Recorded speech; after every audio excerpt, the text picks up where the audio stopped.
En Inde, dernier bilan du séisme de jeudi matin, au moins 30 000 victimes. En France, les sinistrés des inondations du Vaucluse et de la Drôme manient le balai et évaluent les dégâts. À l'Assemblée, les députés modifient dans un sens plus libéral la législation sur le travail dominical. En revanche, l'amendement Chamard, ouvrant la porte à la semaine de 4 jours, a été bloqué par le gouvernement et repoussé par la majorité. À Moscou, affrontement entre manifestants et forces de l'ordre autour du Parlement russe. Et puis, en fin de journal, nous retrouverons notre invité, Gilbert Bécaud, quelques minutes avant sa première au Palais des Congrès. Madame, Monsieur, bonsoir. En Inde, le séisme de jeudi matin a fait 30 000 victimes, chiffre officiel annoncé par la télévision de New Delhi. Malgré la présence sur place de dizaines de milliers de soldats et de volontaires, il n'y a pratiquement plus d'espoir de retrouver de survivants. Tout de suite le point avec Agnès Varamian. Au milieu des pleurs, il y a les bûchers qu'on prépare, avec le bois, les pierres trouvées là tout près, dans les décombres. Au son des complaintes, il y a l'urgence de brûler les corps pour préserver les rescapés des épidémies. Dégager les cadavres avant de déblayer les gravats, des dizaines de volontaires, de soldats sont arrivés sur place, témoin notre envoyé spécial. Avec une vision européenne des choses, le manque d'organisation et la lenteur des secours est évidente. Et d'ailleurs, on ne sent pas l'armée très motivée pour dégager pierre par pierre les décombres. J'ai visité ce matin le village de Kilari, un village de 20 000 habitants complètement dévasté. Eh bien, mis à part quelques centaines de corps qui ont été dégagés, on peut imaginer que des centaines d'autres personnes se trouvent toujours sous les décombres. 90% des maisons de pierre, des petites maisons de pierre sont détruites. Et pour l'instant, les gens vivent sous des abris de fortune dans des sortes de tentes qu'ils ont installées à la sortie des villages. Le gouvernement a promis aide et assistance aux survivants. Priorité, distribuer de l'eau potable, de la nourriture, des médicaments ont déjà été acheminés depuis Bombay, distante de 700 km des ruines du séisme. Penser à survivre, dans le deuil et dans la crainte aussi d'une nouvelle secousse. Hier soir, la terre a encore tremblé, un peu, sans faire de victimes. En France, après les inondations qui ont fait une nouvelle fois toucher le Vaucluse, le Premier ministre a débloqué immédiatement une somme de 3 millions de francs afin de venir en aide aux sinistrés. Sur place, une décrue significative s'est amorcée et les habitants de Bolène ont entrepris le grand nettoyage. Reportage de nos envoyés spéciaux Anne Mourgue, Catherine Bertillet. On n'a pas de raclette en arrière. Vous n'en avez pas? Ça fait rien, moi c'est hier. Pourtant, ce n'était pas ce qui manquait, les raclettes ce matin, mais elles étaient toutes utilisées pour laver, éponger, nettoyer, chasser les tonnes de boue et de gravats. Liliane avait un magasin de meubles de bureau, tout est à jeter. Préjudice estimé 1,5 million de francs. Trop de dégâts pour nettoyer toute seule. Elle a fait appel aux bonnes volontés, tout le monde s'y est mis, parents, amis, parfois des gens qu'elle ne connaissait pas. Ces gens-là ont pensé à nous tout de suite, nous ont passé, en ne pouvant pas me joindre, ont téléphoné en mairie en disant ben voilà, on est présent, on arrive demain, qu'est-ce qu'on amène? On amène des pelles, on amène tout ce qu'il fallait pour venir nous aider, ils sont là. Cette femme est venue des environs de Vaison-la-Romaine. L'an dernier, c'est elle qui avait tout perdu. Quand on s'est retrouvé dans, excusez-moi l'expression, dans une mer de noire, avec 2 mètres d'eau, c'est terrible. Et bien, on avait bien besoin du bénévolat et le bénévolat, sans ce bénévolat-là, on ne s'en serait jamais sorti. Du travail pour les bénévoles, il y en a. C'était une rue commerçante dans les vieux quartiers. Ce matin, il ne restait plus rien des magasins, dévastés. La charcuterie, détruite. La mercerie, noyée sous la boue. L'opticien a tout perdu. Le maire parle de fatalité. Le Vaucluse a depuis quelques mois, comme disent nos amis pieds noirs, la ch'toumoune, puisque tous les points du Vaucluse ont été plus ou moins touchés. Mais contre ça, ce qui s'est passé l'autre nuit, il n'y a rien à faire, malheureusement. Un maire très occupé, auprès des sinistrés le matin, partageant la joie d'un couple de jeunes mariés l'après-midi. Francine avait rêvé d'une grande cérémonie, d'une belle robe blanche. Le maire est venu avec ses bottes, l'adjointe était en survêtement, certains invités couverts de boue, qu'importe. Voilà, mariage boueux, mariage heureux. Autre cité particulièrement touchée par ces inondations, Valréas, confrontée à de redoutables problèmes d'approvisionnement d'eau potable. Reportage Anne Poncinet, Jean-François Giorgetti. Alors qu'il y a 2 jours, Valréas était balayé par les flots, il a fallu aujourd'hui qu'un camion-citerne approvisionne les habitants en eau.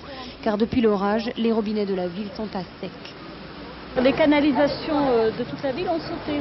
Il n'y a absolument pas d'eau dans la ville. Les gens sont obligés de venir se ravitailler. Vous en avez beaucoup distribué? Ça fait 4 camions. 4 camions. Depuis cette nuit. Pas d'eau courante avant demain matin, mais de la boue à ne plus savoir qu'en faire. Le lotissement du lac a été tapissé presque uniformément d'une couche de limon. De quoi vous donner des envies de déménager, surtout quand c'est la 3e fois. Alors, on a travaillé longtemps pour avoir quelque chose. Et puis en espace d'un quart d'heure, il ne reste plus rien. Rien. Le maire, lui, fait les comptes de la commune et là aussi, l'addition est lourde.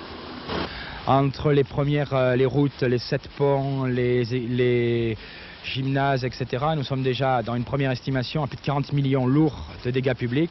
Mais aujourd'hui, à 5 heures, Valréas s'est aussi rappelé que l'eau pouvait emporter quelque chose de beaucoup plus précieux que les biens matériels, la vie. C'était les obsèques de Gérard Michel, 40 ans, mort la nuit de l'orage, écrasé sous un mur par la rivière en crue. À Épinal, un lycéen de 18 ans et demi a avoué hier soir le meurtre d'une enseignante disparue le 2 septembre. Ce jeune homme a été écroué après avoir été mis en examen pour homicide volontaire et pour vol, le vol qui semble le seul mobile de ce meurtre. Reportage Christine Boss, Sylvain Gauthier. Meurtrier pour un magnétoscope et un téléviseur, Samuel Millot, 18 ans, était pourtant un garçon sans histoire, hormis quelques larcins. C'est dans la nuit du 2 au 3 septembre dernier que Samuel, le lycéen, devient le meurtrier d'Anne-Marie Gélinotte, une enseignante de 35 ans. La jeune femme n'a pas eu de chance. Rentrée un peu trop tôt de vacances, elle surprend Samuel en train de cambrioler sa maison du Tillot. Pour ne laisser ni témoin ni trace, le cambrioleur devient meurtrier et emporte le cadavre qui sera découvert 4 jours plus tard, à quelques kilomètres de là. Grâce à d'énormes moyens mis en œuvre, les enquêteurs ont mis moins d'1 mois pour élucider l'affaire et interpeller le meurtrier. Les perquisitions dans sa chambre d'internat apportent la découverte d'objets dérobés à l'intérieur du véhicule du professeur. Rapidement, il passe des aveux, confirmant l'hypothèse envisagée d'un cambriolage au cours duquel il a été surpris par le retour de l'occupante des lieux. Solitaire dans son action, il n'aurait pas accompli de violence sexuelle, mais a recélé le cadavre 48 heures. Mis en examen pour homicide volontaire et vol avec effraction, Samuel Millot a été écroué à Épinal. Mais il est également soupçonné d'être impliqué dans une autre affaire de meurtre, celui d'une septuagénaire qui avait mis en émoi toute la vallée de la Moselle. À l'Assemblée, suite de l'examen de la loi quinquennale sur l'emploi défendue par le ministre du Travail, Michel Giraud, les députés ont notamment adopté aujourd'hui les nouvelles dispositions sur le travail dominical qui sera désormais davantage toléré dans les communes touristiques ou encore dans les zones touristiques d'affluence exceptionnelle du type Champs-Élysées. Précision avec Ève Mété. Un petit article de loi qui élargit les possibilités d'ouverture des magasins le dimanche. Mais pas n'importe quel magasin et pas n'importe où. En fait, le texte limite strictement les possibilités d'ouverture aux communes touristiques ou thermales ou aux zones touristiques d'affluence exceptionnelle. Ces zones seront délimitées par décision du préfet sur proposition du conseil municipal. Le texte est restrictif ensuite sur l'activité du magasin. Auront des possibilités d'ouverture ceux qui mettent des biens et services à la disposition du public pour ses activités de loisirs d'ordre sportif, récréatif ou culturel. Autrement dit, les magasins de disques ou d'articles de sport auront le droit d'ouvrir, mais les magasins de meubles ou de chaussures resteront frappés d'interdiction. Un mois après la campagne médiatique du magasin Virgin sur les Champs-Élysées à Paris, Georges Sarr, pour le Parti socialiste, a demandé si le texte était fait spécialement à l'intention de ce magasin. Socialistes et communistes ont voté contre l'article de loi. Il constitue, selon eux, un coup de plus porté au Code du travail et ne créera pas de nouveaux emplois. Du côté de la majorité, de nombreux députés ont dénoncé le caractère trop timide du texte à leurs yeux. De nombreux amendements ont été déposés. Ils demandaient que les possibilités d'ouverture dominicale soient étendues aux magasins des centres-villes ou des centres commerciaux, quels que soient les produits vendus. Mais le ministre du Travail, Michel Giraud, a réaffirmé que le principe devait rester celui du repos dominical et ces amendements qui voulaient étendre le dispositif ont été rejetés par les députés. En revanche, le fameux amendement Chamard ouvrant la porte à la semaine de travail de 4 jours dans certaines conditions. Cet amendement s'est brisé la nuit dernière sur le refus du ministre du Travail et sur de sombres questions de procédure. Nos confrères du Monde évoquent, je cite, le piteux épilogue d'un débat qui a tourné court. En fait, Albert Duroy, on a le sentiment que lorsque le gouvernement et la majorité se sont retrouvés au pied du mur, tout le monde a reculé. Oui, au-delà des manœuvres de procédure qui ont conduit donc à ce rejet de la semaine des 32 heures à titre expérimental, il faut bien voir que les députés sont devant le problème le plus compliqué que l'on puisse imaginer. La législation de l'emploi est celle qui a le moins évolué depuis que la France n'est plus en expansion. Face à la pénurie de travail, il y a deux solutions. Ou l'on crée des emplois, mais c'est bien difficile en période de récession, ou l'on partage les emplois existants. Si on le fait sans diminuer soit les salaires, soit les charges, le résultat est nul, car les entreprises n'ont pas les moyens nécessaires à l'embauche de nouveaux salariés. Mais combien de salariés sont prêts, au nom de la solidarité, à accepter une diminution de leurs revenus ? Et peut-on être sûr que si les charges diminuent, les entreprises embaucheront? Les syndicats se méfient depuis qu'en 1986, après avoir obtenu la suppression de l'autorisation administrative de licenciement, le patronat n'avait pas tenu ses promesses. À cette méfiance syndicale s'ajoute une difficulté politique. La droite s'était opposée au partage du travail lorsque la gauche au pouvoir l'avait envisagé. Aujourd'hui, la majorité est divisée, il y a ceux qui désormais l'approuvent et ceux qui ne croient toujours pas à son efficacité. Les conditions sont donc réunies pour que, face à un problème qui justifierait toutes les audaces, le Parlement soit conduit à toutes les prudences. En tout cas, précision importante, ce rejet du système expérimental de la semaine de 4 jours n'est pas définitif. Nous n'en sommes qu'à la première lecture de ce projet de loi et surtout les débats a toute chance de rebondir lors de la prochaine discussion au Sénat. Au Parti communiste, après l'annonce cette semaine du départ de Georges Marchais de son poste de secrétaire général tout de suite après le congrès de janvier, les militants s'interrogent sur le profil de son successeur et plus généralement sur l'avenir du parti. Jean-Baptiste Prédali et Philippe Turpot ont enquêté au sein de la Fédération de Haute-Vienne, partagée entre orthodoxes et dissidents. Georges Marchais s'en va, les militants communistes veillent. Ils veillent à préparer le 28e congrès de janvier prochain. À Oradour-sur-Ver, près de Limoges, rituel immuable, explication des textes par le secrétaire fédéral avant discussion. Seul signe de changement, le camarade Marchais n'est plus tabou. On sait bien que dans le parti, il y a des camarades qui pensaient par exemple que Georges Marchais, il aurait dû laisser la place il y a quelques années. Ça, c'est un secret de polichinelle. Mais je crois que chacun va donner son opinion très tranquillement. Officiellement, la discussion est ouverte pour 4 mois à chaque échelon du parti. Traduction pratique, dans la Haute-Vienne, on préparera le 28e congrès comme les 27 congrès précédents. Je fais confiance à nos camarades responsables, que ce soit au plan de la section, de la fédération et après au comité central pour trouver le meilleur candidat pour défendre la politique qui aura été définie par le parti. D'autres se sont lassés de ce fonctionnement. Anciens du PC en rupture d'appareil, anciens membres de la même fédération de la Haute-Vienne, ils ont suivi Marcel Rigoux. Dès 84, ministre communiste, il attaquait Georges Marchais.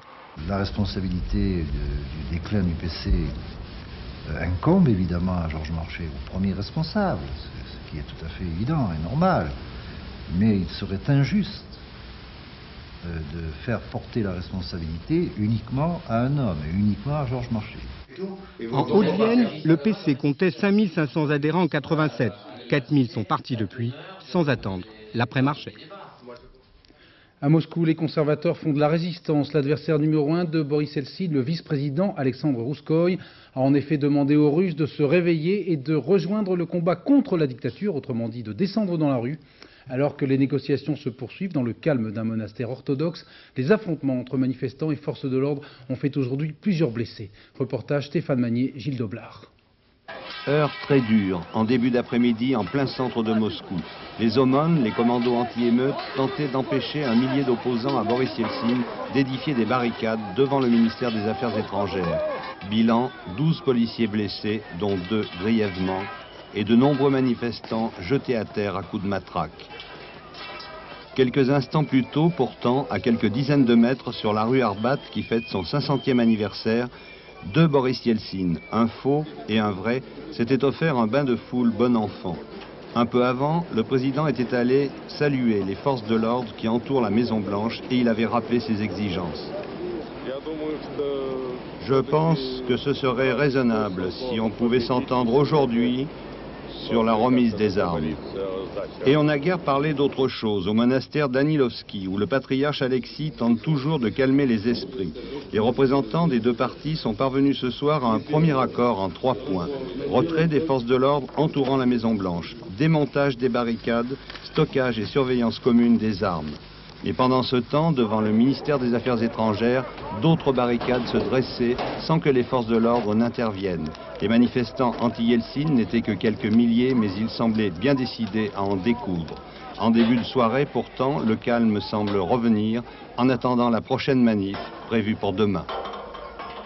L'accord de Washington prévoyant un début d'autonomie des territoires occupés a reçu hier un sérieux coup de pouce avec la promesse de la communauté internationale d'une aide économique aux Palestiniens de 600 millions de dollars pour 1994 et de près de 2,5 milliards de dollars toujours pour les 5 prochaines années.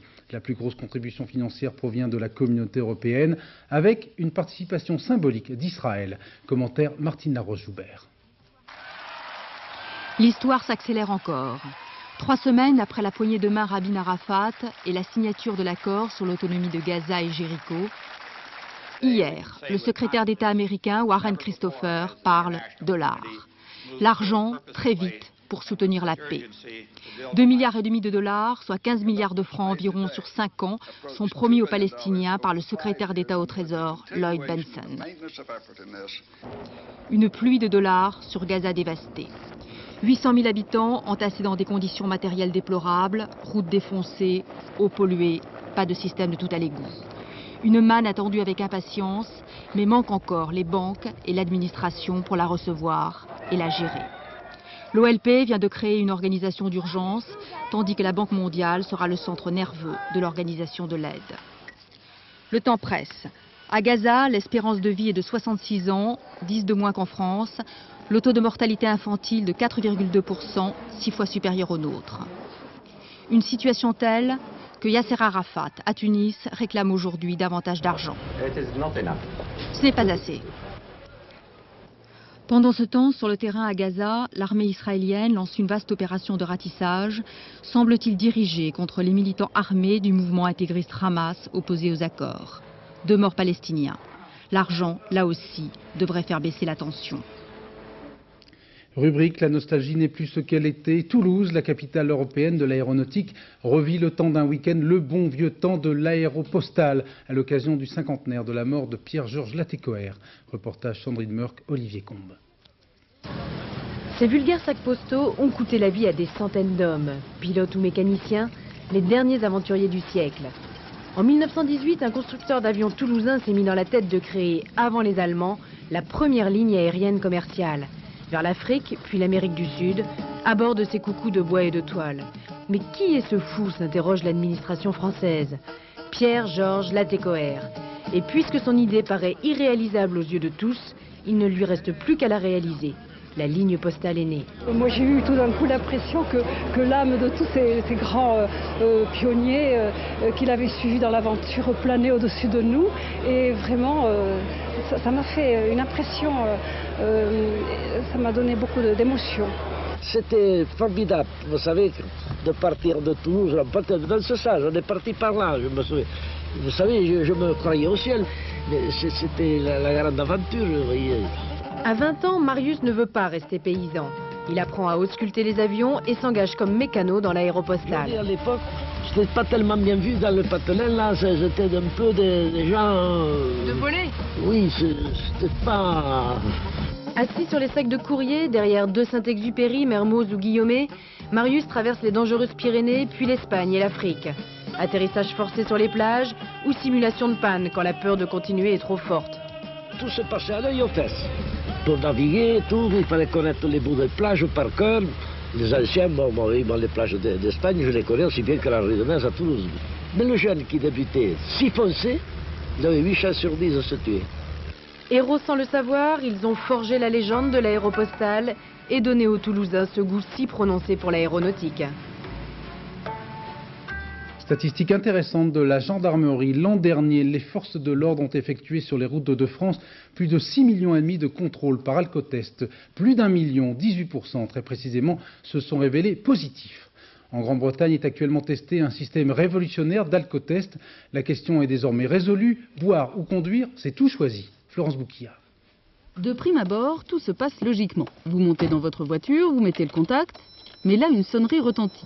Cette petite boîte noire réclame sa dose nécessaire, celle de votre souffle. Un souffle qui se doit d'être pur. Pas de traces d'alcool, c'est bon, la voiture démarre. Mais le testeur d'alcoolémie est rusé. Il vous rappelle à l'ordre en plein parcours, vous devez de nouveau souffler. Et si entre-temps vous vous êtes un peu trop laissé aller, voilà ce qui se passe. Difficile de passer inaperçu. Aux USA, à la demande des tribunaux, 1 demi-million de ces boîtes noires particulières ont été installées sur les véhicules de personnes déjà condamnées pour alcoolémie. Et la police peut vérifier la sobriété des conducteurs. Les renseignements donnés par la boîte noire sont lus régulièrement grâce aux ordinateurs centraux. Et maintenant, une page de publicité alors que l'on célèbre cette semaine le 25e anniversaire de l'arrivée de la publicité sur nos petits écrans. Le Palais Omnisport de Bercy s'est transformé jusqu'à demain soir en une véritable caverne d'Ali Baba d'objets publicitaires pour collectionneurs. Reportage Antoine Cormery, Philippe Deslandes. Il y eut la mode des porte-clés et l'engouement pour les autocollants. Puis vint la folie des pins, mais il y a plus d'un siècle en fait que la pub a envahi notre univers. À l'époque, on appelait ça la réclame et rien n'a résisté à son envahissement. Verres, éventails, horloges, buvards et même cahiers d'écoliers, tout était bon pour faire connaître les cigarettes ou la bière. Aujourd'hui, ils sont des milliers à chiner ces gris-gris publicitaires, témoins d'une époque révolue. D'abord le côté graphique, les dessins, et puis bon, c'est une certaine nostalgie. Tous ces produits dont la plupart ont disparu, toutes ces choses d'avant-guerre, des slogans évocateurs, amusants. En fait, c'est avant tout amusant, quoi. Dali, Magritte, Cassandre, les plus grands artistes ont travaillé pour la publicité, par le biais des affiches notamment. Mais l'exposition de Bercy fait aussi la part belle aux plaques en émail, ces publicités éclatantes de couleurs qu'on trouvait à la devanture des épiceries ou des stations-service. Elles sont aujourd'hui particulièrement recherchées par les collectionneurs. Les prix sont donnés un petit peu par leur rareté, par les guerres qui sont passées dessus et qui en ont détruit quand même un maximum. C'est un objet également qui servait beaucoup pour boucher des trous, des toits, voire des clapiers à lapin. Et il est évident que c'était uniquement un bout de fer et que la plupart du temps ça finissait à la ferraille. Pas étonnant dans ces conditions que le prix des plaques émaillées ait grimpé en flèche ces dernières années. Aujourd'hui, les plus rares se monnaient 50 000 francs. C'est le prix d'une œuvre d'art. Deux mots de sport avec tout d'abord une nouvelle médaille dans le camp français au championnat du monde de judo au Canada. Le bronze pour Darcel Yanzi, 20 ans, déjà champion du monde junior. Et puis en championnat de France de basketball, l'équipe de Gravelines, pourtant dans sa salle, a fait les frais du retour en forme de Limoges, vainqueur 71 points à 58. En apprenant ce score, Alain Anvers a voulu se jeter dans la mer du Nord, mais elle était vraiment trop froide. Comme promis, nous allons retrouver notre invité Gilbert Bécaud en direct de sa loge du Palais des Congrès, à quelques minutes de sa première. Pour ne pas être trop seul sur cette grande scène, Monsieur 100 000 volts s'est entouré d'une équipe entièrement nouvelle avec 14 musiciens, dont 2 Américains et un Anglais, jusqu'alors plutôt spécialisés dans le hard rock. Avant de retrouver Gilbert, tout de suite un extrait des ultimes répétitions. J'étais fou amoureux d'une étoile, la passion des journaux à scandale. J'ai coupé le cordon du téléphone, what now my love? La blessure de la séparation, je l'ai soignée par une chanson. Je te demande pardon.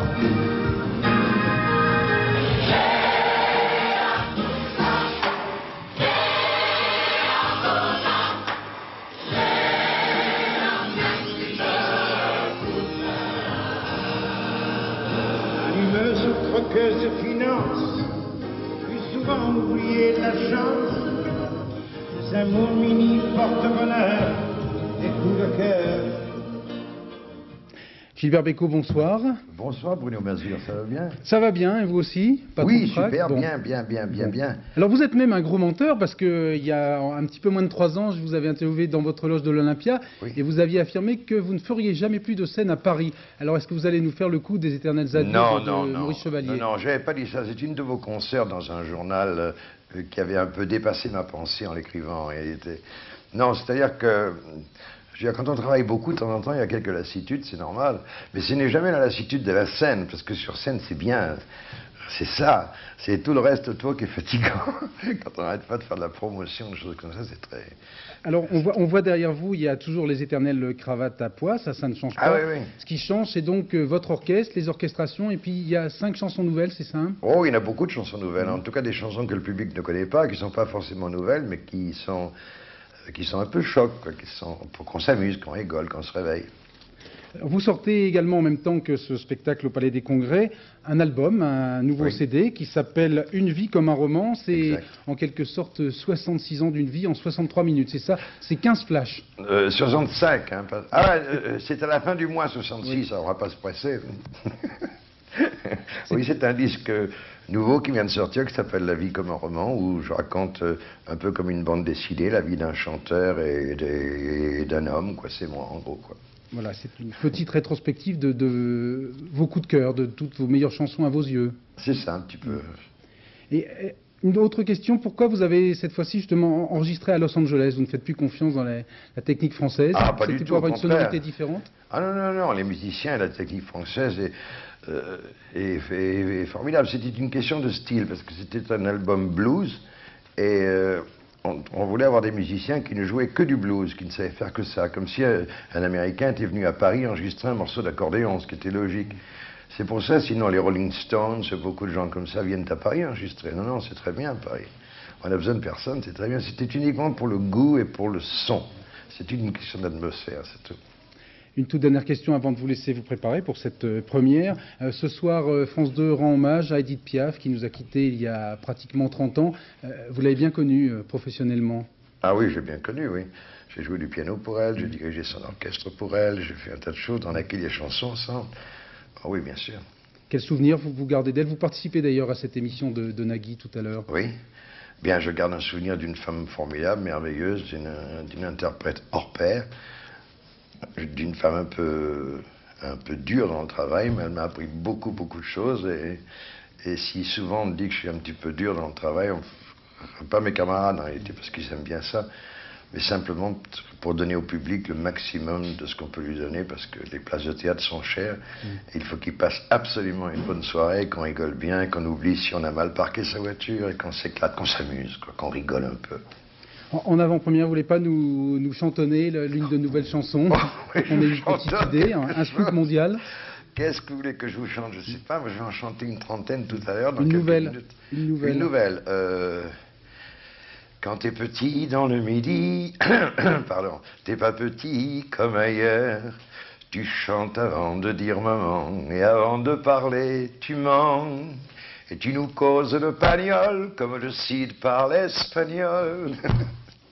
Merci Gilbert Bécaud. Donc vous êtes au Palais des Congrès jusque quand? Jusqu'au 24. Voilà. Le jour de mon anniversaire, et là vous direz 66 ans. Pas Merci. avant, hein. Merci beaucoup. Merci Bruno. Je vous propose de terminer ce journal en compagnie de Sylvester Stallone dans Cliffhanger, traduction La traque au sommet, son dernier film, un film d'action, of course, qui marque le grand retour de Sylvester Stallone après une traversée du désert de 5 années. Pascal Deschamps. Heureux Stallone quand il descend les marches du Palais des Festivals à Cannes en mai dernier après la projection de Cliffhanger. Heureux et surpris de renouer avec le succès après 2 bides, 2 comédies que le public américain a boudées. La mort dans l'âme, Stallone a donc décidé de faire à nouveau parler ses muscles.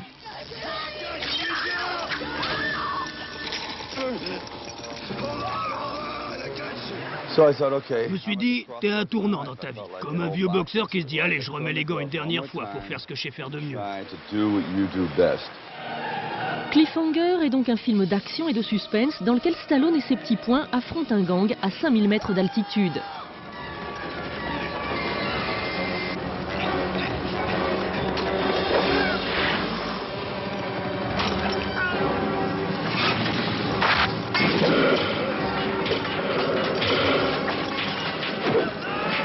Je pense que c'est le film le plus dangereux que j'ai jamais fait. Même si Rambo c'était dangereux, surtout le premier. Là je me disais tous les jours, tu vas y laisser ta peau.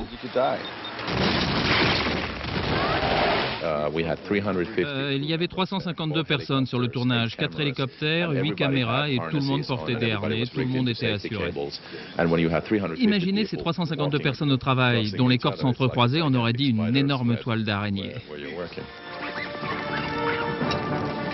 Le chef de gang, c'est John Lithgow, acteur de théâtre dont ce fut la première rencontre avec Stallone. Le protagoniste est Stallone et je suis le méchant.